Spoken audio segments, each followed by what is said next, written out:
دوستی مضمون انسانی رشتوں میں سگے اور خونی رشتوں کے بعد سب سے زیادہ قابل اعتبار اور قابل فخر رشتہ دوستی کا ہے۔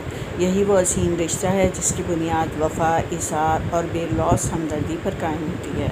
دوستی کا پودا ذہنی ہم آہنگی، ہم مزاجی اور جذبات و خیالات کی یک رنگی سے پروان چڑھتا ہے، جبکہ شک، خود غرضی اور بے وفائی کے زہر سے یہ نخل نایاب مرجھا جاتا ہے۔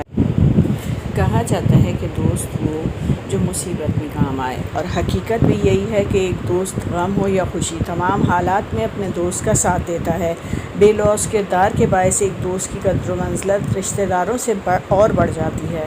دوست اپنے دوستوں کا رازداں ہوتا ہے، وہ درست مشورے دیتا ہے اور ہر حال میں اپنے دوست کی خیر خواہی، ہمدردی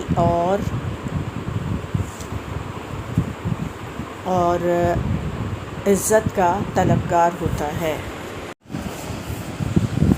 برے دوست کی دوستی چٹخارے دار کھانے جیسی ہے، جو وقتی طور پر ہمارے منہ کا ذائقہ بدل دیتا ہے، لیکن معدے میں اترتے ہی ہمیں بے شمار خطرناک بیماریوں کا شکار کر دیتا ہے۔ اس لیے ہمیں دوستوں کے انتخاب میں بڑی احتیاط اور ہوش سے کام لینا چاہیے۔ دوستی کے معاملے میں میرا اصول نیک نیتی اور صداقت ہے۔ خدا کا شکر ہے کہ میرے سب ہی دوست بے حد پرخلوص اور نیت کے کھڑے ہیں۔ دوستی بنیادی طور پر ایسی صحبت کا نام ہے جو آپ کے اخلاق و کردار پر اثر انداز ہوتی ہے۔ خدا کا شکر ہے مجھے اچھے دوستوں کی شکل میں ایسی صحبت نصیب ہے جو میری پہچان بھی ہے اور سرمایہ حیات بھی۔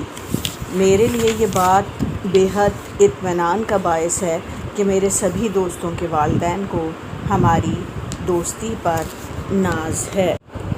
مشہور کہاوت ہے کہ خربوزے کو دیکھ کر خربوزہ رنگ پکڑتا ہے، یعنی جس طرح اچھے دوستوں کی دوستی ہمارے اخلاق و کردار پر اچھا اثر ڈالتی ہے، اس طرح برے دوستوں کے ساتھ اٹھنے بیٹھنے سے ہمارا اخلاق بگڑتا ہے، تعلیم کا حرج ہوتا ہے، ہم بری عادات و اطوار کا شکار ہو کر اپنی عزت کھو بیٹھتے ہیں، ماں باپ کا دل دکھاتے ہیں، زندگی میں کچھ کر کے دکھانے کے بجائے تباہی و بربادی کے راستے پر چل پڑتے ہیں۔